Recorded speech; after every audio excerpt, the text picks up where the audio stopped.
আমার জুতাটা পরিষ্কার করে দেন তো। হ্যাঁ, ভালো মতো করে দেন, একদম ঠিকঠাক মতো করে দেন।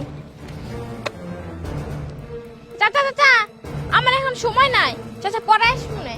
আচ্ছা। এই ম্যাডাম, এদিকে আসেন তো। কি হয়েছে চাচা? এই যে ফোন বাই করতে লাই মনে হয় আপনার টাকা পড়ে গেছে। ও চাচা, একদম খেয়াল করি নাই গিয়া। আপনার অনেক ধন্যবাদ। টাকা চাচা, কিছু টাকা রাখেন না আপনি? না মা, আমি এই যে গরিব মানুষ, একটা যে মসজিদ দোকান আছে, এগুলো আমি কাজ করে যে উপার্জন করি, সে টাকা দিয়ে আমার সংসার চলে। চাচা, এতগুলো টাকা পেয়ে দিচ্ছেন, আপনি কিছু রাখেন। তোমার টাকাটা যে পড়ে গেছে, আমি তোমাকে দিতে পারছি, এটুকুই আমি খুশি। চাচা, তুমি নিয়ে যাও। আমি খুশি আপনার কিছু দিতেছি, কিছু টাকা না বাবা, রাখেন।